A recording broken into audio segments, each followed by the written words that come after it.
In a unanimous ruling today, the Supreme Court voted in favor of a Catholic adoption agency in Philadelphia in a dispute involving government funding and religious beliefs when it comes to same-sex couples and adoption. 2 on Your Side's Leanne Stuck joins us with the details. Today, the Supreme Court ruled unanimously that the city of Philadelphia can't part ways with a Catholic agency that refused to certify adoptions for same-sex couples. Tonight, I got some insight about what the impact of this ruling could be.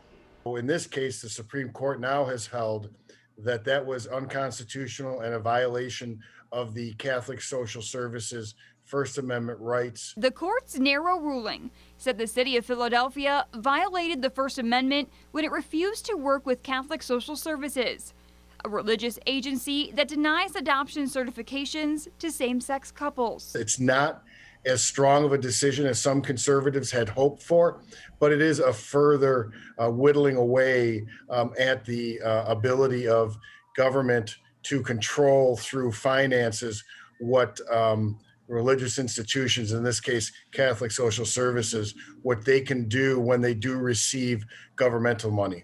Back in August of 2018, Catholic Charities of Buffalo ended its foster care and adoption services program because of state regulations that bar discrimination against same-sex couples looking to either foster or adopt children. Tonight, I spoke with Deacon Steve Schumer, who is the president and CEO of Catholic Charities of Buffalo, and asked if the ruling will change their perspective about their adoption program.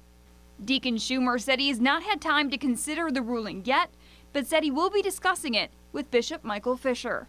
The Human Rights Campaign is an organization that advocates for LGBTQ equality.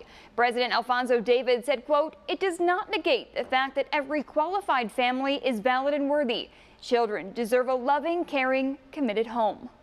In the Information Center, Leanne Stock, Channel 2 News.